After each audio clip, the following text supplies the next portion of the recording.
My name is Nancy Watson, and at 32, I thought I had finally figured out how to navigate my complicated family dynamics.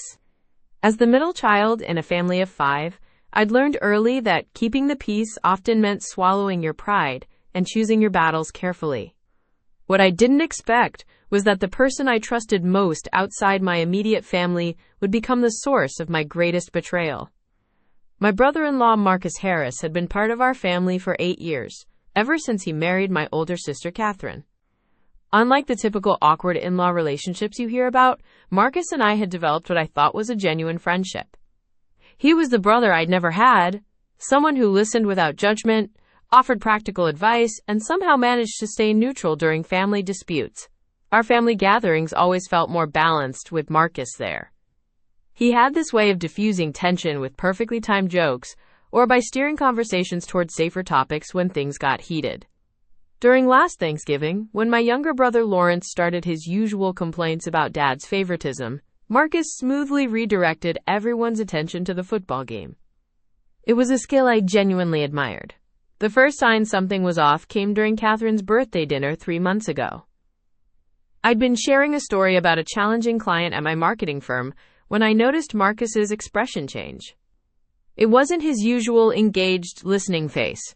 There was something calculating in his eyes, like he was filing away information for later use. When I paused mid-sentence to ask if he was okay, he quickly smiled and said he was just thinking about work. Then there were the questions. Marcus had always been curious about my job, but lately his inquiries felt different. More probing. He'd ask about specific colleagues, company policies, even details about my recovery journey that I'd only shared with family during a vulnerable moment 2 years ago. At the time, I'd been grateful for his support. Now, those conversations felt heavy with unspoken implications. The phone call started a few weeks later. Quick, casual check-ins that always seemed to circle back to my professional life. How's that big presentation going? Or did you ever resolve that situation with your supervisor? I told myself he was just being a caring brother-in-law, but something in my gut kept whispering that these weren't innocent questions.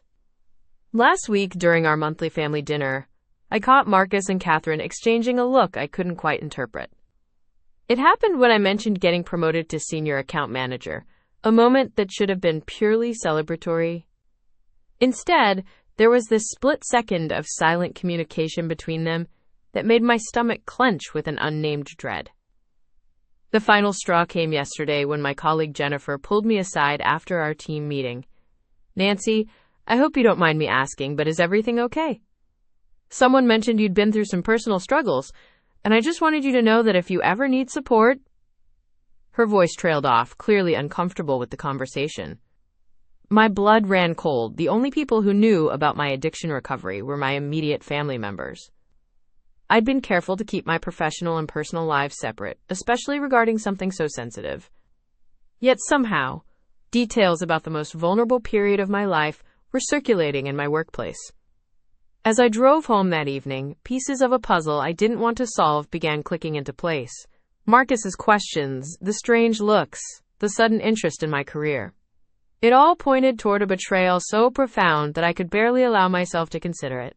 But as I pulled into my driveway and saw Catherine's car already parked outside my house for our planned sister dinner, I knew I was about to discover just how deep this betrayal ran. Walking into my kitchen that evening, I found Catherine already making herself at home, pulling ingredients from my refrigerator with the casual familiarity of someone who'd been doing it for 15 years. She looked up with that bright smile that had always made me feel like the luckiest person in the world to have her as my sister. I thought I'd make your favorite pasta tonight, she said, holding up a package of penne. You sounded stressed on the phone earlier. I watched her move around my kitchen, and for a moment, the paranoia from earlier seemed ridiculous. This was Catherine, the sister who'd held my hair back during my worst nights, who'd driven 3 hours to bring me soup when I had the flu, who'd never missed a single milestone in my life. Kat, can I ask you something? I said, settling onto one of the bar stools. Has Marcus ever mentioned anything about my work situation to anyone? Her hands stilled for just a fraction of a second before she resumed chopping onions. What do you mean? Someone at work today seemed to know things about my personal life that I've never shared there. Catherine's laugh sounded forced. You know how small this town is, Nancy. People talk. Maybe someone saw you at a meeting or something. but I'd been careful about that too.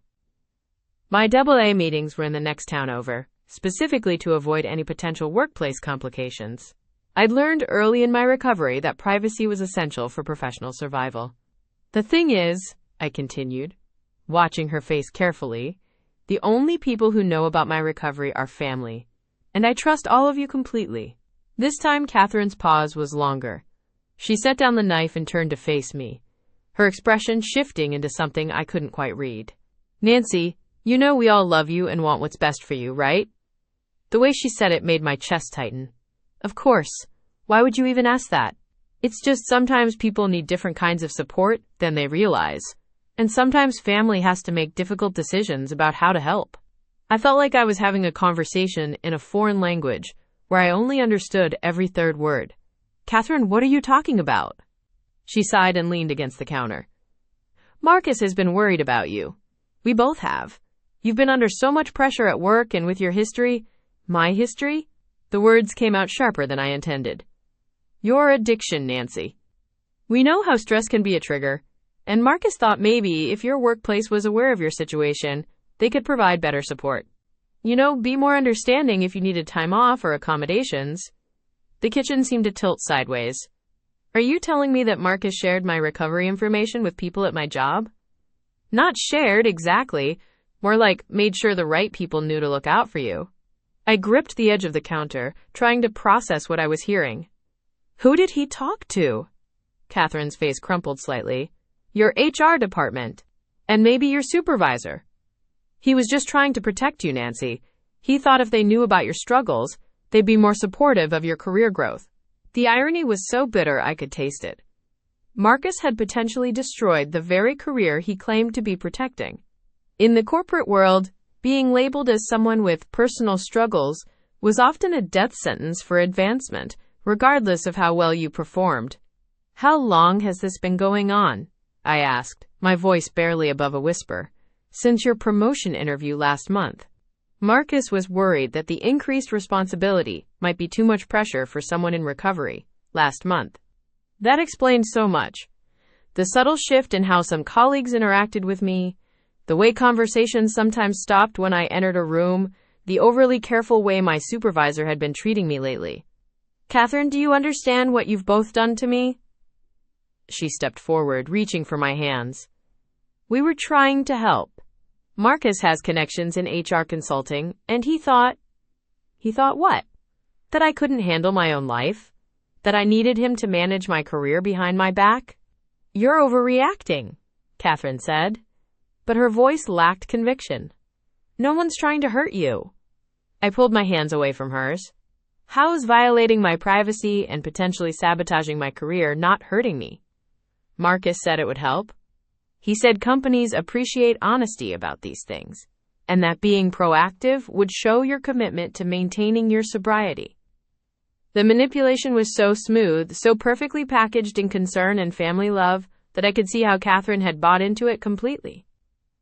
But I also knew Marcus well enough to recognize his handiwork, the way he could make his interference seem like protection, his control seem like care. Did it ever occur to either of you to ask me what I wanted? To let me decide how to handle my own professional life? Catherine's eyes filled with tears. We were scared, Nancy. You've been working so hard, and with your history of using work stress as an excuse to drink. I never used work as an excuse, I said firmly. I took responsibility for my addiction, I got help, and I've been sober for 3 years. 3 years, Catherine. I've proven I can handle my life. But Marcus said, I don't care what Marcus said. The words exploded out of me. He had no right to share my personal information with anyone, and you had no right to support him in doing it. Catherine was crying now, but I felt strangely detached from her tears. For the first time in our relationship, I was seeing her clearly. Not as my protective older sister, but as someone who'd chosen her husband's judgment over mine, who'd participated in violating my privacy because it was easier than standing up to Marcus. I need you to leave, I said quietly. Nancy, please, let's talk about this. We can fix it. How? How do you fix the fact that my colleagues now see me as damaged goods? How do you fix the fact that my own family went behind my back and shared the most private details of my life with my workplace. She stood there for a moment, tears streaming down her face, before finally gathering her purse. At the door, she turned back. Marcus really was trying to help. He cares about you. After she left, I sat in my kitchen, surrounded by the ingredients for a dinner that would never be cooked, trying to piece together the full scope of what had been done to me. The casual questions, the concerned looks, the way Marcus had positioned himself as my protector while systematically undermining my autonomy. It was a masterclass in manipulation disguised as love. My phone buzzed with a text from Marcus. "Catherine told me you're upset. Can we talk? I think there's been a misunderstanding." Even now, he was trying to control the narrative, to frame my legitimate anger as a misunderstanding rather than a justified response to his betrayal. I turned off my phone and sat in the growing darkness, finally understanding that the family I'd trusted with my life had been working against me all along. The next morning brought a flood of messages I'd missed while my phone was off. Marcus had sent 12 texts, each one more manipulative than the last. The progression was textbook. Confusion, concern, gentle gaslighting, then barely concealed anger when I didn't respond. "Nancy, I'm worried about you. This isn't like you to overreact. I've always been there for you. Don't let your emotions cloud your judgment. Catherine is devastated. Is this really worth destroying our family?" I screenshotted every message before blocking his number. At work, the atmosphere had shifted noticeably. My supervisor, Jennifer Harris, called me into her office first thing Monday morning. She was professional but distant, a stark contrast to our usual easy rapport. "Nancy, I want to discuss some concerns that have been brought to my attention," she began, not meeting my eyes. "There are questions about your reliability for certain high-stress projects." My stomach dropped. "What kind of questions?" "Well, given your history with substance abuse, some people feel it might be prudent to reassign the Morrison account.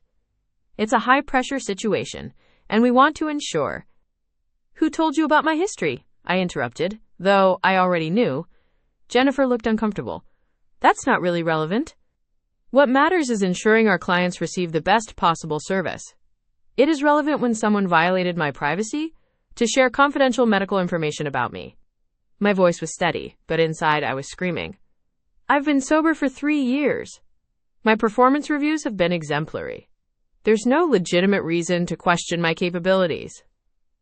"Nancy, I understand you're upset, but we have to consider all factors when making staffing decisions." I left her office knowing that Marcus's poison had already spread too far to contain. The Morrison account was worth 6 figures in commission, money I desperately needed to finally get ahead financially.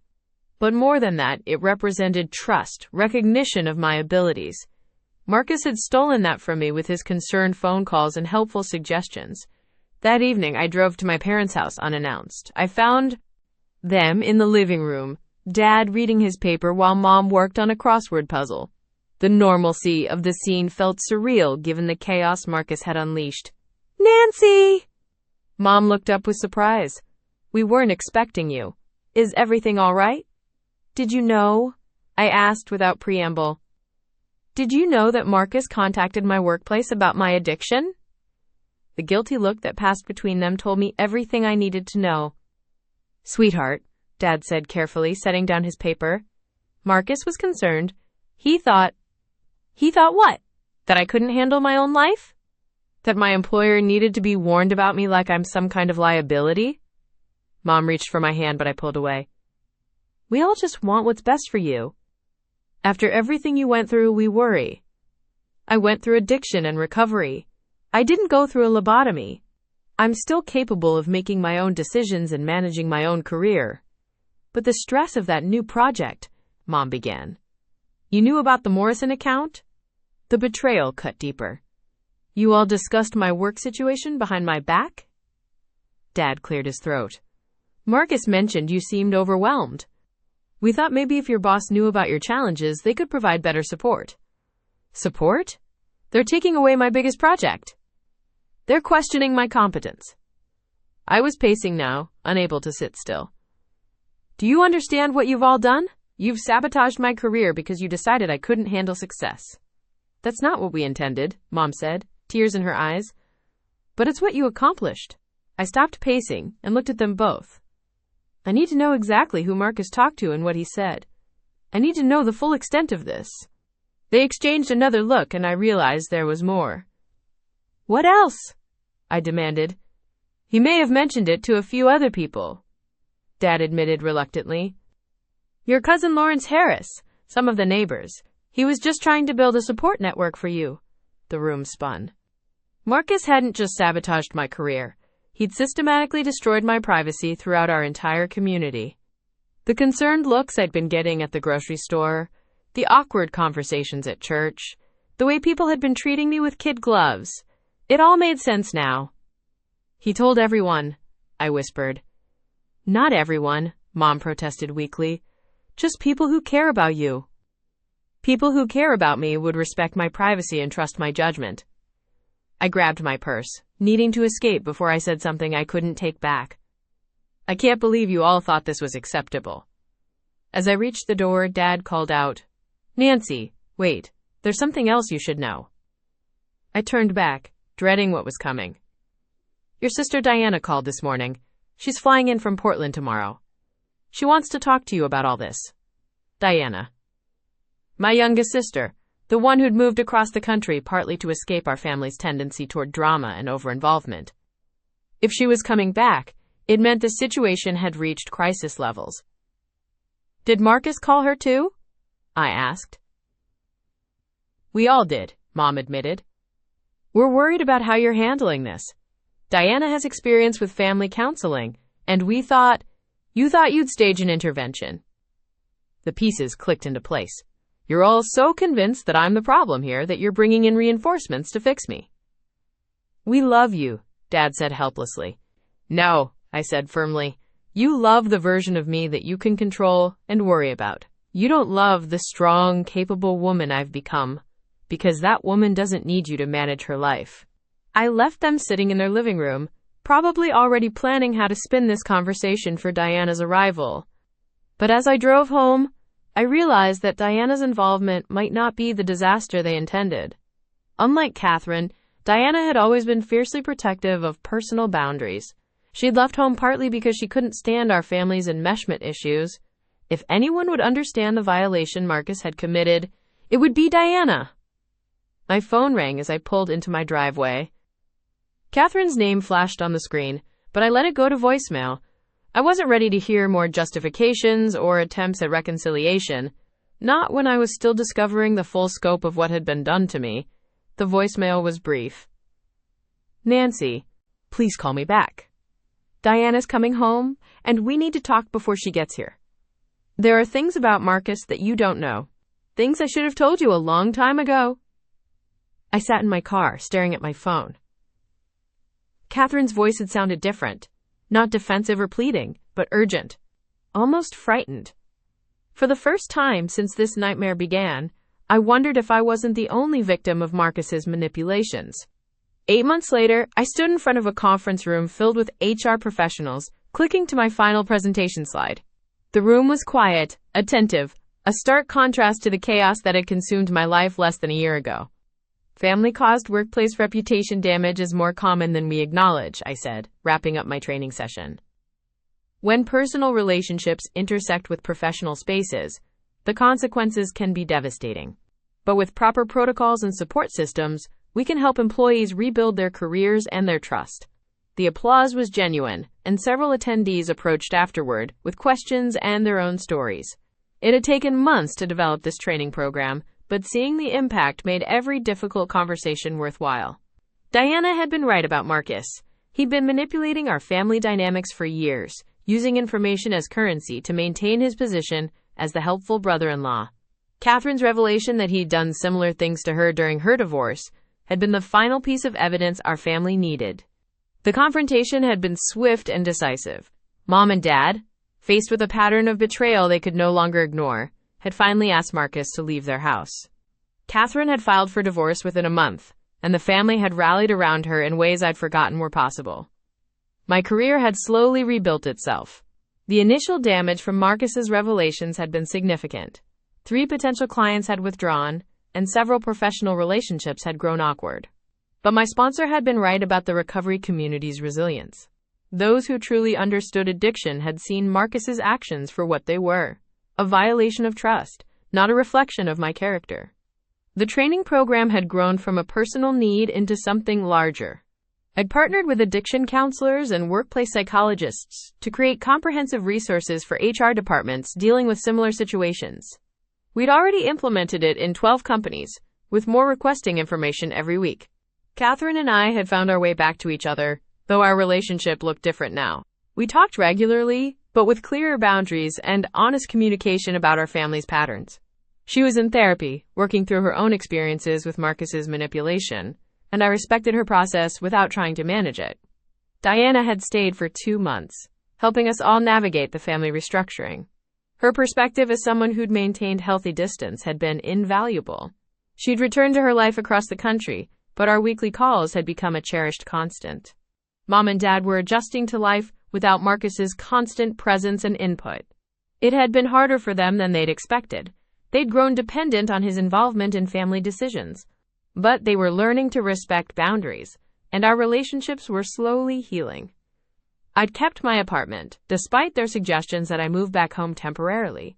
The independence I'd fought for was too precious to surrender, even for the sake of family healing. But I joined them for Sunday dinners again, and the conversations had grown more authentic, less performative. My recovery remained strong. The violation of my privacy had initially shaken my trust in the program, but my sponsor had helped me separate Marcus's actions from the community that had saved my life. I'd even started sponsoring others, finding purpose in helping newcomers navigate their own family challenges during early sobriety. The legal consultation had confirmed that while Marcus's actions were ethically reprehensible, they weren't technically illegal. But the family consequences had been justice enough. He'd lost his marriage, his home, and his position as the family's trusted confidant. Catherine had been awarded a favorable divorce settlement, and he'd moved back to his hometown, isolated from the network he'd spent years cultivating. As I packed up my presentation materials, I reflected on how much had changed. The woman who'd sat in her car 8 months ago, devastated by betrayal and family manipulation, felt like a different person. I'd learned to trust my instincts, set firm boundaries, and build a life that didn't require constant family approval. My phone buzzed with a text from Catherine. Saw the article about your training program in the industry magazine. So proud of you. I smiled, gathering my things. The silence in my life now felt different. Not the heavy quiet of secrets and manipulation, but the peaceful calm of authentic relationships and clear boundaries. I'd stopped waiting for the other shoe to drop, stopped scanning every family interaction for hidden agendas. Walking to my car, I thought about the presentation I'd give next week, the clients who'd found healing through the program, and the family dinner planned for Sunday. My life had become smaller in some ways. Fewer people, less drama, more intentional choices. But it was entirely mine. It was finally over, and the silence felt earned.